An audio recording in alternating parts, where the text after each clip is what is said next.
A paz do Senhor, meus irmãos da Assembleia de Deus, Tempo Central, na cidade de Mombaça. Passando aqui para desejar a todos um excelente domingo, uma boa noite. Hoje, domingo de Páscoa, dia 12 de abril. Estaríamos no nosso templo hoje celebrando o culto de adoração ao nosso Deus. Mas, devido a este isolamento social, estamos no 24º dia da nossa quarentena, estamos impossibilitados de estarmos nos nossos templos. Mas eu quero compartilhar de uma palavra muito simples e singela, mas eu tenho certeza que falará ao seu coração. Eu quero ler um texto que está no capítulo 17 de 1 Samuel, versículo 47, que diz: E saberá toda esta congregação que o Senhor salva não com espada nem com lança, porque do Senhor é a guerra, e Ele vos entregará na vossa mão. Graças a Deus, estamos diante de um texto familiar de todos aqueles que apreciam ler a Bíblia Sagrada, um texto que muitas das nossas crianças cantam hinos que são inspirados através desse texto, onde vem tratar quando Davi ele mata o gigante Golias. Eu não quero me deter no contexto, mas a Bíblia vai dizer que um homem de Gate, por nome Golias, agora afronta o exército de Israel durante 40 dias, e todo mundo agora apavorado, com medo, ninguém se disponibilizava a ir lutar contra aquele homem, porque a Bíblia diz que ele era homem de guerra.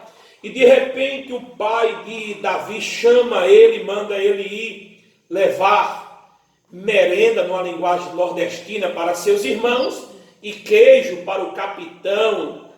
E a Bíblia diz que quando ele chega no arraial, ele vê o semblante de toda a congregação, semblante triste, desanimado. E quando ele procura saber o que estará acontecendo, alguém diz a ele que um homem de Gate, agora por nome Golias, estava afrontando e não tinha ninguém que se disponibilizasse a ir lutar com ele. E a Bíblia diz que Davi agora pede para falar com o rei Saul. E chegando ali, ele se disponibiliza a ir lutar com aquele homem. Saul olha pela ótica humana e não vê em Davi nenhuma característica que levasse ele a acreditar que ele poderia vencer aquele homem. E a primeira palavra de Saul foi: não, tu não pode, tu é um menino, tu é moço. E ele agora vai falar do seu currículo, que já tinha matado um leão, matado um urso.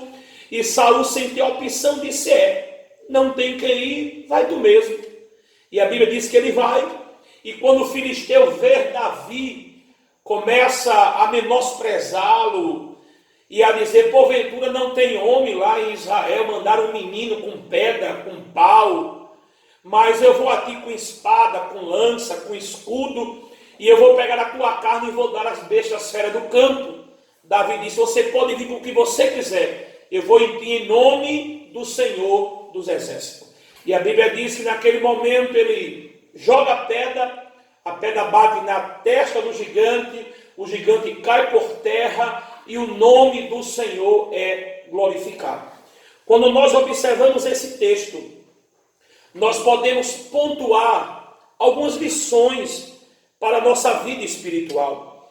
O versículo 36 diz assim: assim feriu o teu servo o leão como o urso, assim será este incircunciso filisteus como um deles.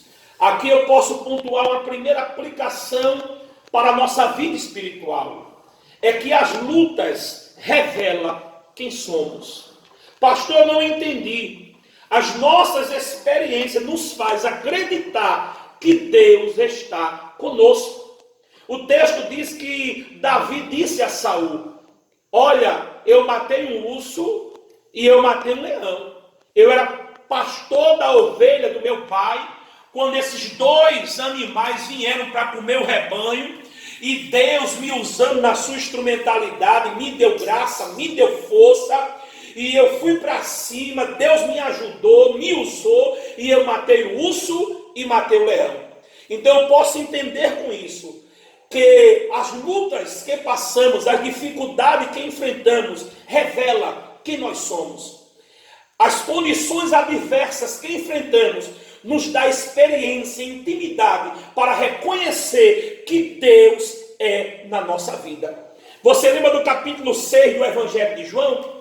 Quando a multidão seguia Jesus e de repente as situações adversas começaram a aparecer. Os intempéries começaram a surgirem e o povo foi se escusando de um a um. De repente ficou os 12 diante de Jesus. E Jesus perguntou: cadê a multidão? E Pedro disse: olha, Senhor, enquanto a facilidade, enquanto tinha prosperidade, enquanto era milagre, o oba-oba, a multidão estava aqui. Mas o Senhor começou a falar sério, começou a arrochar daqui, apertar dali, e o povo foi embora. Aí Jesus disse: se vocês querem também ir, como quem diz, olha, para me seguir, eu vou continuar do mesmo jeito. Eu não vou me moldar à vontade de vocês, ao capricho de vocês. Pedro disse: Senhor, pode apertar o cinturão, pode fazer o que o Senhor quiser. Para onde iremos nós, se só tu tem palavra de vida eterna? Sabe o que Pedro queria dizer com isso? Ei, Senhor, nós já te conhecemos. Nós só chegamos até aqui porque tu tem nos ajudado. Então aconteça o que acontecer, nós não abriremos mão de ti. Então quem tem experiência com Deus não volta atrás, não tem medo de gigante, não retrocede, não tem medo de luta. Por quê? Porque ele sabe que fiel é aquele que nos chamou.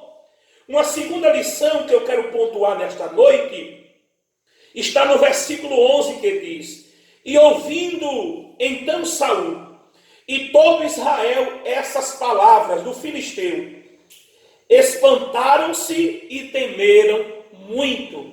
Aqui eu posso pontuar uma segunda aplicação para a nossa vida espiritual. Qual? Não ter ouvido à insolência, à afronta, ao pessimismo do nosso inimigo. Não deu ouvido. A Bíblia diz que quando Saul escutou e todo Israel, eles temeram. Há um provérbio popular que diz que cachorro que muito late não morde. Você não precisa dar ouvido à voz contrária, porque tem crente que tem mais facilidade de ouvir a voz contrária do que a voz de Deus. Deus disse que vai fazer, Deus disse que vai ajudar, Deus disse que vai acontecer milagre, Deus fala que vai chegar a providência. A primeira vez que a voz contrária soa, aí ele quer parar, ele quer desistir, ele quer fraquejar. Mas eu quero dizer a você nesta noite: não dê ouvido à insolência do teu inimigo. Deixa ele falar. Deixa ele dizer. Quem tem sua boca diz o que quer. Continue crendo, porque o que saiu do coração de Deus para o teu coração vai acontecer. Você lembra de Jairo? Saiu de casa determinado a procurar Jesus, a providência, e alguém chega e diz: ei, Jairo, não precise mais. Vamos voltar, a menina morreu, agora só nos basta fazer um preparativo para o cortejo, para o funeral. Aí Jesus olha e diz: Jairo, você é quem sabe. Ou você vai dar ouvido à voz contrária, ou você vai continuar crendo em mim. Porque não temas, creia tão somente. Aí Jairo decidiu continuar crendo em Jesus de Nazaré. Você lembra de Bartimeu, o cego, que começou a gritar quando soube que Jesus estava dentro de Jericó? E a multidão disse: ei, cego, cala-te, porque ele não vai te ouvir. Imagina se aquele cego desse ouvido à multidão e tivesse se calado, tivesse deixado de clamar, teria perdido o milagre, a bênção, estaria ainda cego, não teria alcançado o êxito do seu coração. Mas a Bíblia diz que enquanto mais a multidão se opõe ao cego, mais o cego gritava: Jesus, filho de Davi, tem misericórdia de mim. E o texto diz que Jesus mandou chamar o cego que gritava. Então eu quero dizer a você nesta noite: continue crendo naquilo que saiu do coração de Deus para o teu coração. Uma terceira lição que eu quero pontuar nesta noite. Versículo 16 diz assim: Chegaram-se, pois, os filisteus pela manhã e à tarde, e apresentou-se por 40 dias. Aqui eu pontuo uma terceira aplicação para a nossa vida espiritual. E qual é, pastor? É: não desfaleça diante da perseverança do teu inimigo. O texto diz que de manhã e de tarde, por 40 dias, Golias rangia os dentes. Por 40 dias, Golias açoitava, Golias reprimia.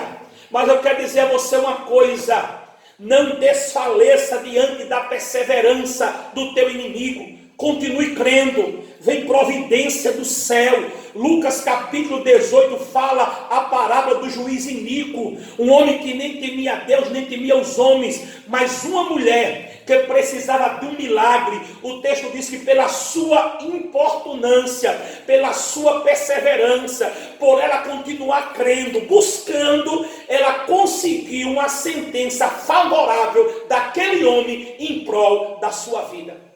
Uma quarta lição que eu quero pontuar nesta noite, versículo 32 diz: e Davi disse a Saul: não desfaleça o coração de ninguém por causa dele, teu servo irá à peleja contra os filisteus.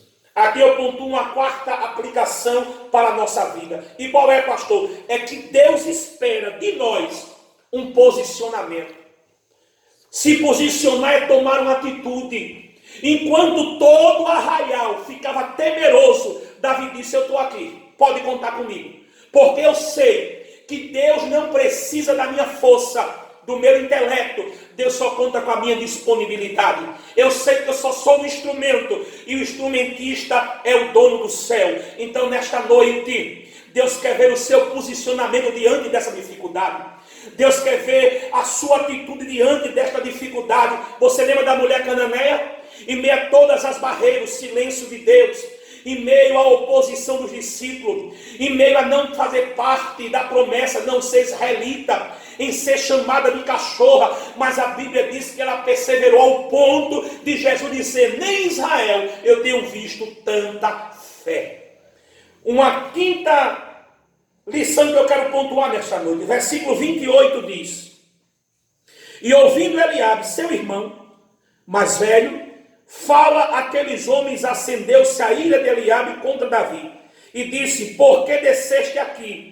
E quem deixaste aquelas poucas ovelhas no deserto? Bem conheço a presunção e a maldade do teu coração, que desceste para ver a peleja. Aqui eu posso pontuar uma quinta aplicação para a nossa vida. E qual é, pastor? É que você precisa aprender a conviver com a oposição. Você precisa aprender a conviver com as críticas. Eliabe, ele tentou até adivinhar qual era o sentimento do coração de Davi. Mas nem por isso Davi desanimou ou retrocedeu. Então nesta noite, aprenda a conviver com as críticas. Aprenda a conviver com a oposição. Você lembra do capítulo 2 de Marcos? Quando aqueles 4 homens chegaram com um paralítico na casa e a oposição disse: nós não abrimos caminho, pode voltar. Aqueles 4 homens disseram: não tem problema, se nós não entrar por baixo, nós entramos por cima, mas a gente entra. E o texto diz que eles destelharam a casa, subiram, baixaram o paralítico.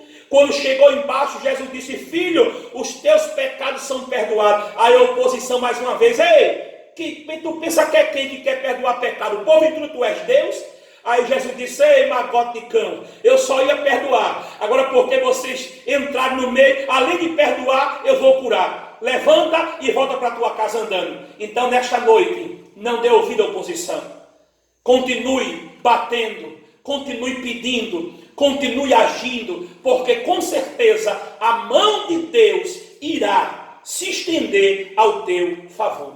Que Deus em Cristo nos abençoe, que o Senhor nos ajude e que continuamos confiando na providência do céu.